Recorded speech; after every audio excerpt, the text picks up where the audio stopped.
Willie D Live. It's Willie D, y'all, back with another episode of information and instructions to help you navigate through this wild, crazy, beautiful world. In the studio, Big Gipp. Hey, when you say it like that, you got my OG, to leave the head lingering and let the head shake continue, man. Yes. How you doing, OG? You that dude, man.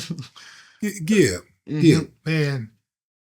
You literally seen the game from the dungeon to the big stage.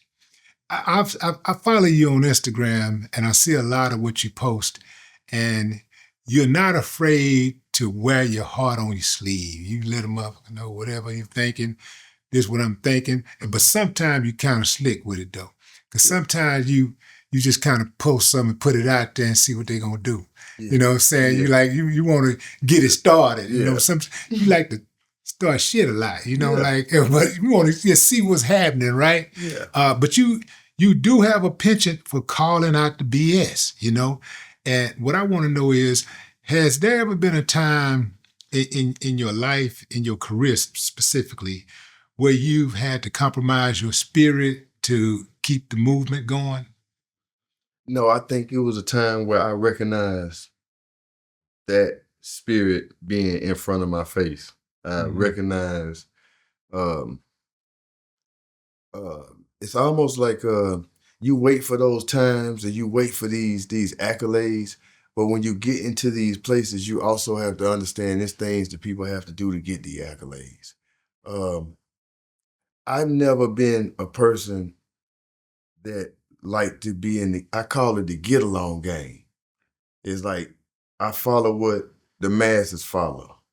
I've never been a person like that, and I think that's really because of the rearing of my father, the rearing of my mother, always thinking about what this is, how it affects you, and how do you avoid it. I think the situation that you're asking about is probably the situation when after LaFace closed, and I think only me and CeeLo got major deals, and Timo and Cujo didn't have a major deal. And I think in that time space, I made a decision to go to LA and ask him to drop me, because I looked at it like, if me and CeeLo was to put an album out separately on a label, we would be competition.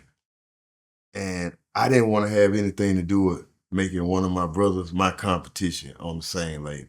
So I asked LA to release me. And I walked away from a $500,000 deal and went to Koch at the time, opened up Goody Mob Records, because I didn't want to leave Timo and Cujo behind. And I gave both of them the opportunity to put records out.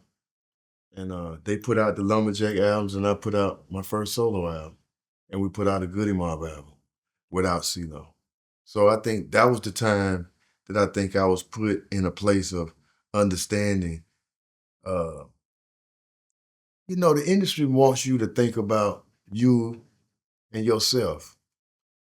That's not what raised me.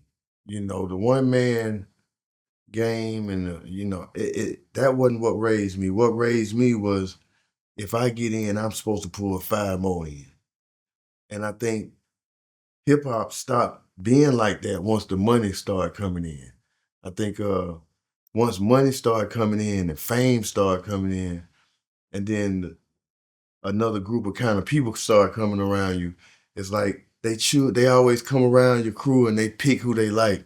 And then they start taking him here and making him feel special and more valuable than the rest of the crew. And I've always had an eye for that.